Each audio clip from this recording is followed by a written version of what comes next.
પાલીતાણા यानी कि शत्रुंजय जैन तीर्थ पर कब्जा करने की कोशिश। અને જો 5 વર્ષની અંદર આ જૈન નગરી મટી જાય અને સનાતન નગરી ન થઈ જાય તો હું સાધુ બોલું છું ન થાય। જો આપણે આટલું કરશું કોઈના બાપની તેવડ નથી તમને રોકી શકે। पालीताणा जैन तीर्थ यानी कि शत्रुंजय गिरिराज को लेकर जो कुछ चल रहा है उसके बारे में देश विदेश के जैनों में अत्यंत चिंता और असमंजसता है, यानी कि कंफ्यूजन की सिचुएशन चल रही है ऐसा लगता है। भारी संख्या में लोगों के द्वारा प्रदर्शन हो रहे हैं। 18 दिसंबर को तो हजारों की संख्या में लोग आवाज उठाने पालीताणा पहुंच गए थे।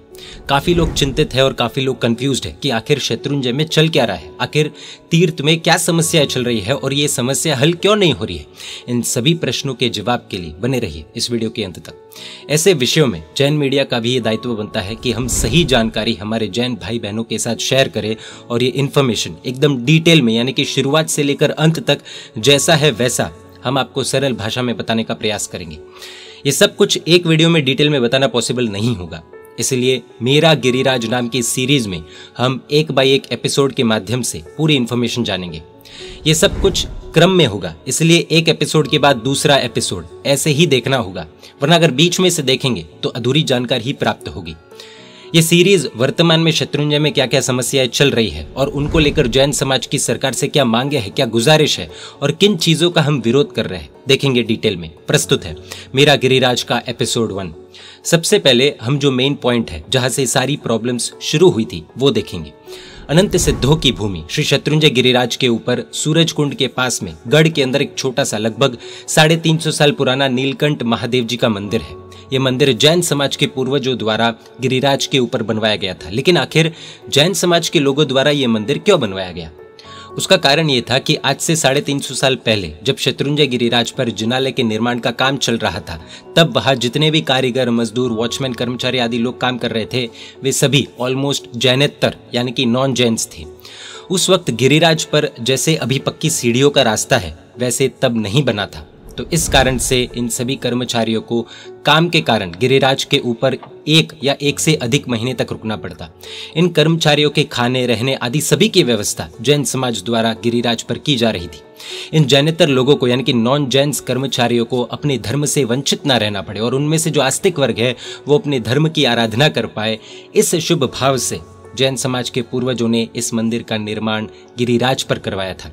ये मंदिर जैन समाज के पूर्वजों द्वारा बनवाया गया है, ऐसा हम नहीं कह रहे। इस बात का सबूत यह है कि इसका उल्लेख कई डॉक्यूमेंट्स में किया गया है और इसके अलावा आज से 150 साल पहले परम पूज्य आत्माराम जी महाराज साहब हुए थे, उनके द्वारा इस मंदिर का इतिहास कोर्ट में भी बताया गया था।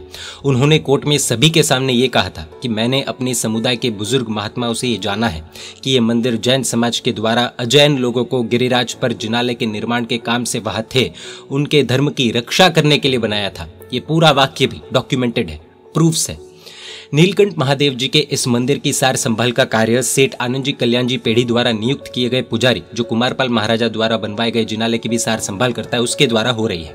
इस मंदिर में जिस भी द्रव्य की आवश्यकता है जैसे कि दूध, पुष्प आदि द्रव्य सब आनंद जी कल्याण जी पेढ़ी द्वारा गिरिराज पर जैन मंदिर में जो द्रव्य जाते हैं उसी के साथ यहाँ भी प्रोवाइड किए जा रहे हैं। ऐसा इसलिए क्योंकि जैन समाज ये नहीं चाहता है कि गिरिराज पर आए हुए इस मंदिर में कोई भी ऐसी क्रिया प्रतिक्रिया हो जो जैन सिद्धांतों के विरुद्ध हो, और इसमें कोई गलत बात नहीं है। इस फैसले को कोर्ट ने मंजूरी दी है और साथ ही साथ कोर्ट ने यह भी कहा है कि नीलकंठ महादेव जी के मंदिर में ऐसी कोई भी गतिविधि नहीं होनी चाहिए जो जैन समाज के सिद्धांतों के विरुद्ध हो। ये हुई बात मंदिर के लीगल पोजीशन की। इसमें एक बात क्लियर है कि जो माननीय गुजरात हाई कोर्ट के द्वारा दिए गए ऑर्डर में लिखा गया है और जिसे ऑनरेबल सुप्रीम कोर्ट ने भी मान्यता दी है वो ये है कि नीलकंठ महादेव जी के इस मंदिर में कोई भी व्यक्ति पूरी रात नहीं रह सकता है। इस मंदिर में किसी भी तरह का खाना पीना अलाउड नहीं है और खाना पीना तो दूर की बात, इस मंदिर में किसी भी तरह का प्रसाद भी बांटा नहीं जा सकता है, लेकिन इसका भी उल्लंघन किया जा रहा है जो आप खुद तस्वीरों में देख सकते हैं। इस मंदिर में पानी के अलावा किसी भी तरह की ड्रिंक्स का यूज नहीं किया जा सकता है। इसका मतलब कोई भी ये ना समझे कि हम किसी का विरोध कर रहे हैं।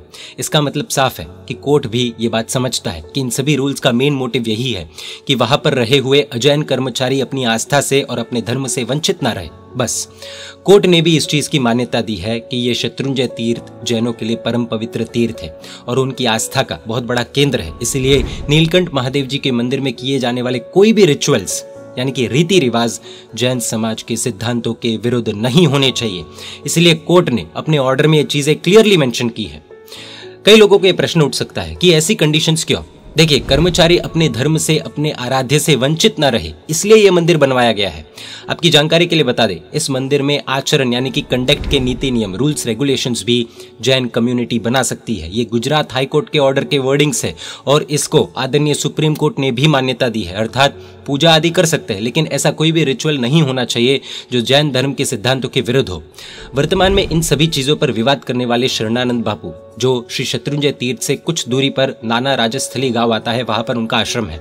वो पालीताना में आते जाते रहते हैं। उनका ये कहना है कि नीलकंठ महादेव जी का मंदिर सनातन समाज द्वारा बनवाया गया है और इस मंदिर में सभी सनातनियों को हर रोज आना चाहिए ताकि वहां पर सनातनियों का प्रभाव बढ़े। इतना ही नहीं, वो बार बार ये डिमांड कर रहे हैं कि हर तेरस के दिन शिवरात्रि मनाई जानी चाहिए और वहां रात्रि जागरण भी करना चाहिए, और वो ना हो सके तो देर रात तक पूजा वगैरह अलग अलग गांव से आकर लोगों को करनी चाहिए। ऐसी अलग अलग बातें कहकर उकसाने का, बहकाने का, भड़काने का प्रयास किया जा रहा है। उनका यह भी कहना है कि ये मंदिर जैन समाज के पूर्वजों द्वारा नहीं, उनके समाज द्वारा बनवाया गया है। उनका ये कहना है कि नीलकंठ महादेव जी के मंदिर में सभी सनातनियों को महाशिवरात्रि के दिन रात भर रुकना चाहिए और वहां रात भर पूजा अर्चना करनी चाहिए। उनकी ये डिमांड भी है कि नीलकंठ महादेव जी के मंदिर में आनंद जी कल्याण जी पेड़ी द्वारा नियुक्त किए गए पुजारी नहीं, बल्कि उनके समाज के द्वारा कोई पुजारी होना चाहिए। जबकि कोर्ट के ऑर्डर में ये बात स्पष्ट रूप से लिखी गई है कि इस मंदिर में या तो आनंद जी कल्याण जी पेढ़ी द्वारा नियुक्त किए गए पुजारी अथवा स्टेट द्वारा नियुक्त किए गए पुजारी, वो भी आनंद जी कल्याण जी पेढ़ी के कंसल्टेशन करने के बाद ही वहां की सार संभाल करने के लिए रख सकते हैं। अन्य किसी के भी द्वारा नियुक्त किए गए पुजारी की कोई भी बात यहाँ पर बीच में नहीं की गई है।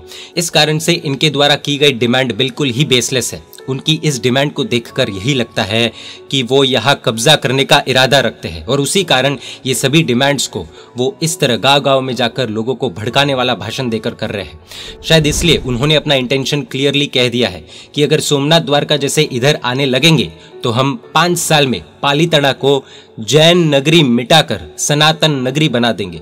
आप खुद इनका वीडियो देख सकते हैं।